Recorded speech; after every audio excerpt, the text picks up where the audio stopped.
One of the things I regret most when it comes to Palworld is taking such a long time to set up a breeding farm, or just breeding pals in general. You see, when the game first launched, I seen a bunch of fantastical guides, but a lot of them were extremely daunting. Every single one of the breeding guides were like 40 minutes, and we're gonna try not to be one of them today. But I plead with you, set this up sooner rather than later. A lot of the end game is in fact farming out traits, and oh my god, can you be saving yourself by doing this, and also just maximizing your advantage by getting a lot of end game pals early, more than just Anubis, which we've talked about to death. So today we're going to be talking about every single thing you need to know about breeding, or at least everything that I wish I knew that massively will help you progress exponentially. Let's get into it. Before we get too ahead of ourselves, try to get to this level before you start your journey. This is when you unlock things like the breeding ranch and things like that that are really, really important.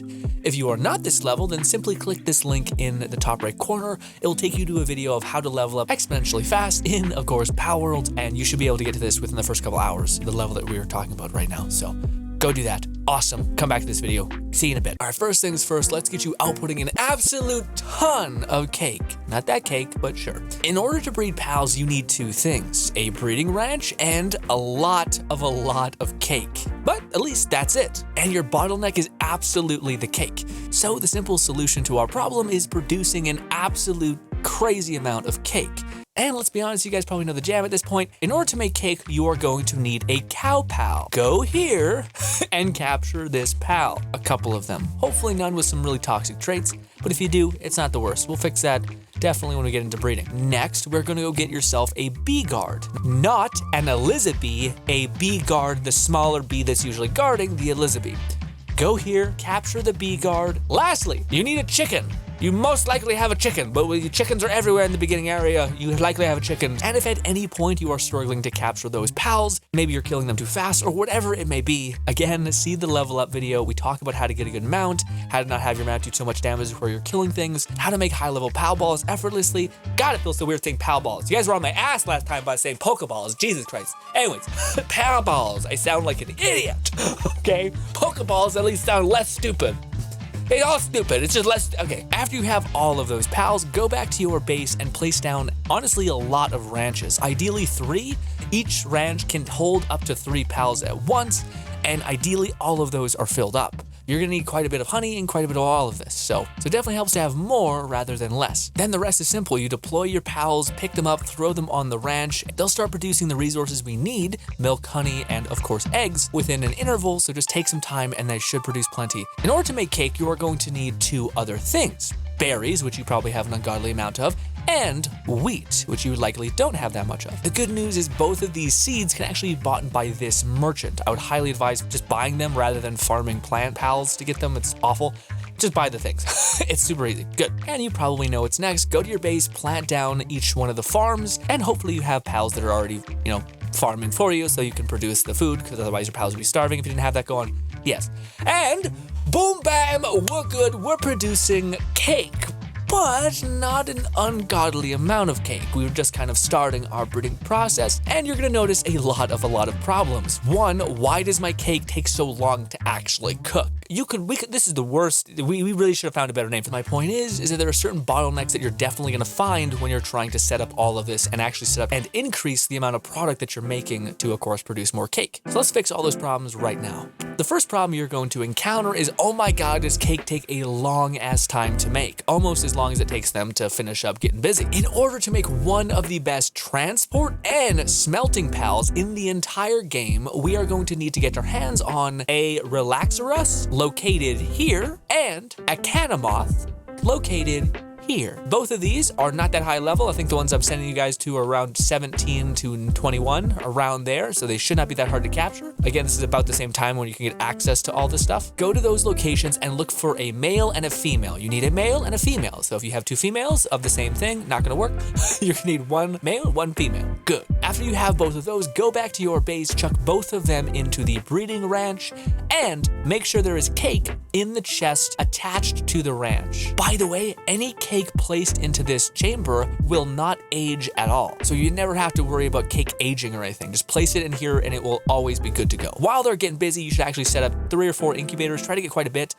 If you happen to not have an incubator unlocked, you simply need to get ancient parts. All you need to do is kill a boss that you've never killed before, or do a dungeon that you've never never done, and you should get plenty of those ancestral parts, and you should be good to go. Then the rest is simple. As soon as they're done getting busy, you pick up the egg, you throw it in the incubator, you wait a little bit, then you hatch that egg, and you're good to go. This is like one of the best mounts as well, by the way, because he can fit into dungeons, so you can zip around dungeons really easily, get those chests, farm those chests, especially if you have Swift and Runner on him. We'll explain what that means later. He's fire, so you can actually get him to cook things if you ever wanted to actually cook a food for you. Just chuck him down, boom, he's ready to rip. And again, he's an amazing mount. Good stuff, all that. And he also transports stuff, so he's just good to have around your base when you're just there hanging out. Anyways, but what we're really getting him for is the fact that he is just so good at smelting. He has a tier 3 in smelting, and we can even push that forward if we wanted. So with that breeding process processing, let's get you even more pals. You're gonna need a really good water pal to constantly water your crops. The best water pal in the entire game can easily be attained by combining an Elizabeth and a Relaxarus, which you already have. So we only need to go get an Elizabeth, which is located here on the map. You likely already have one of them as well, but still. And after you've acquired her, you should know exactly what to do now. Same thing, wait for that moth to finish doing it, take the moth out of the breeding pen, trade it with an Elizabeth, and boom, within a few moments, you're gonna have something. It's an amazing lizard-like Pokemon that has an absolutely crazy amount of watering. Again, watering around your base is something that you're gonna need for a lot of stuff, to operate some of the grinding machines and stuff, and it's amazing. An amazing pal to have in your base, despite his gargantuan size. And congratulations, you have gotten a level 40-something pal with fighting level 17 enemies. Okay, let's keep this going, okay? All right, so your plants release water, but they need to be planted and gathered. So let's get you two pals that are really, really good about that. Layleen is amazing at planting and gathering, and of course Verdash is good at doing all of that, but he's not great at doing all that. So it's good to have them both. And he also can transport, which is really nice. Although if you're pinched for time, just go with Verdash. He's plenty good. And now is actually a pretty good time to walk you through the palworld.gg breeding calculator. Something that was a little bit intimidating on a service level, but if you just look at it long enough, it's really, really simple. If you go in the links in the description, it will take you to this amazing website in which you just go and click the breeding calculator, aka this button right here. And then if you look down, you're gonna wanna click the blue button. You just type in the pal that you want, and it'll tell you all of the combinations in order to get that pal. But brand new players may run into a hiccup here. You don't know which Pokemon is the lowest and easiest to attain. That's where I could come in and help a little bit, and I'm sure the community that is lovely in the Palworld space could also help by going in the comments down below and telling you a combination that I might have missed. Thank you again for the community who does that constantly. Appreciate you a lot. Doing the best I can. All that. But there is one combination that stands out to me that will be pretty easy to attain. These two. Simply put, go here, capture this pal, then go here and capture this pal, then take both of them, throw them in the breeding pen, let them get busy, put some cake in the thing, boom. You should be good to go. And now you have a Verdash, which is amazing. Does a lot of things really well, but not as well as Layleen, so let's get you a Layleen as well. In order to get Layleen, you are going to need Patella, who is a boss, so go to this location and fight this boss and then capture her. Lovely. And then you are also going to need a Mosanda, big ass green panda, basically.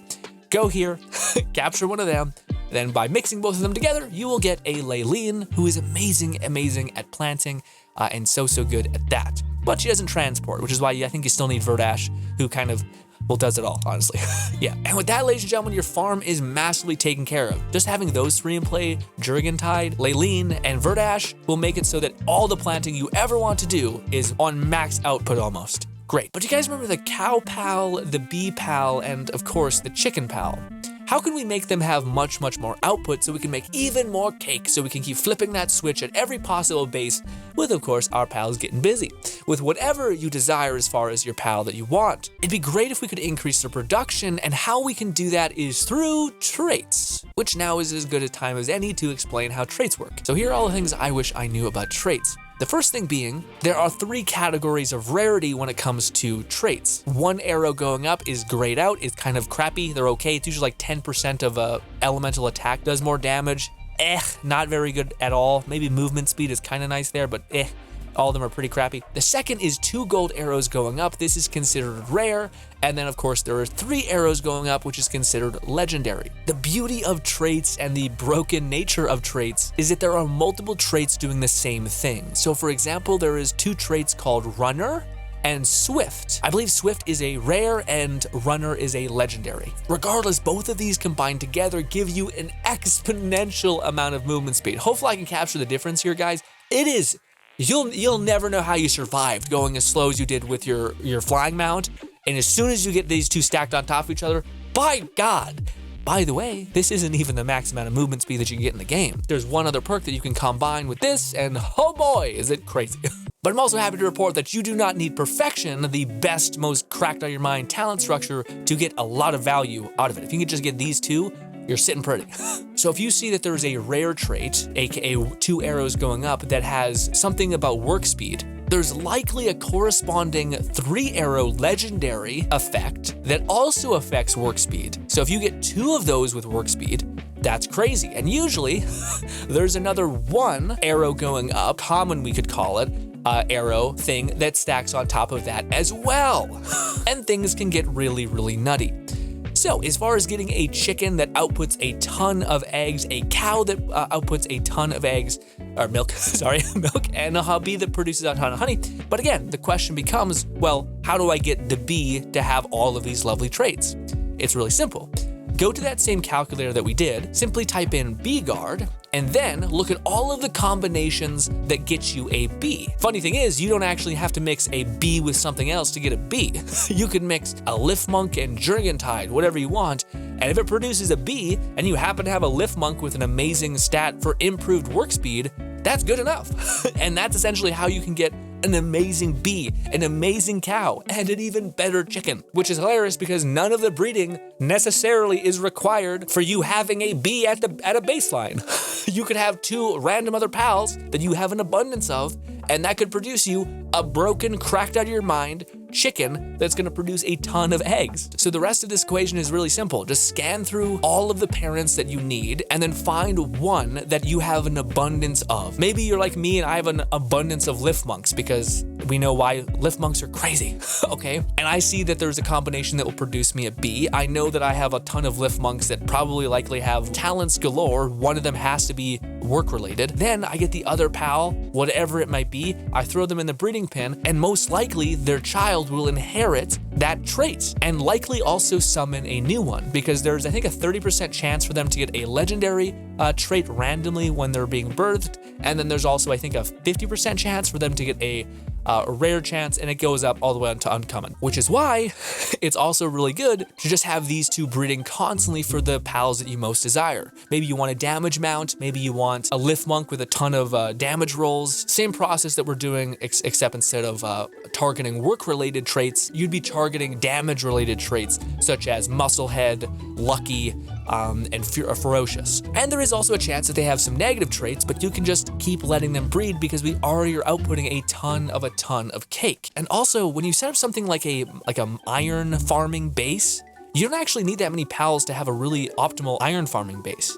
So what you could do is use some of the space you have at that base to set up a breeding pool, and then just take the cake that you have from one box and put it in the other, and you're increasing your output exponentially. It's actually really nice to do this, and a really good way to get overpowered as hell really early on, and to kind of dig into the end game because you have access to some broken as hell pals with the most crazy cracked out of your mind stats. One other thing that I wish I knew about traits, which I learned from this fantastic YouTuber man, does all the math, good, crazy, amazing, fantastic YouTube person. Definitely go subscribe to him. He's great. There seems to be a sweet spot when it comes to trying to pass on traits. That sweet spot is 2. I think the best way to think about this is that there's no competition when it comes to the inheriting of the parents, if that makes any sense. So if you have a pal with 4 traits and you have another pal with 2 traits, there's an algorithm and a competition about what's going to be inherited.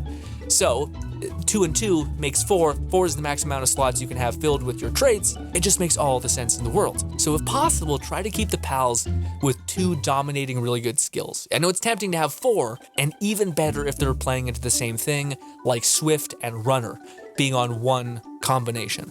Amazing. And that kind of got away from me. Sorry, it's just a lot to explain, but also it's fun because it's kind of like a fun equation that you can do. And I hope you guys can see how much of an advantage you can get by just doing it, like getting 2 traits that are really good on 1 pal. Makes the world of a difference. I don't want this video to be ungodly long, so I think I'll save the condensing pals and how that can affect, because that's more in regards to power. Traits are really important to your power in Power World. That's a sentence. But I think the culmination of the level up video we made and then this breeding guide will show people how you can get an absolute massive abundance of one particular pal, and then also simultaneously with the breeding guide, farm out traits and talents that are really going to be even better for when you actually want to make the most ungodly broken pal you ever could. Also, I hope it was clear, the whole, like, you just do the same process that we did with the bee guard, with the cow, and with the chicken. And honestly, some of you guys aren't going to even have this problem where you're not producing enough eggs or whatnot. But eventually you will have, when you get deeper into endgame, you will basically want to try to reclaim some of the positions space, especially people on console, which can't just uptick the amount of pals you can have in one world. But yeah, eventually you'll want to make one pal do the work of 100. And again, we'll talk about that in regards to condensing, which is more involved in how you can make like an absolutely broken out of your mind pal.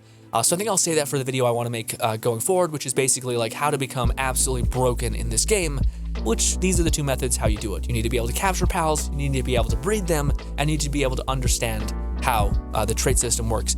And that's kind of it. It's actually not that complicated in hindsight. Thank you kindly in the comments, please, in the comments section down below, my veteran Pal World players. If I missed anything, please mind meld with me and help people in the comments with a combination of pal that I may have missed. But these are all the ones I think are worth a damn as far as breeding, especially early on, and all that stuff. But we'll definitely make another video about how you can get really OP, because I feel like that's the other question that I wanted to know early on. Ladies and gentlemen, love you to bits. Hope I can see you again, and goodbye, my friends.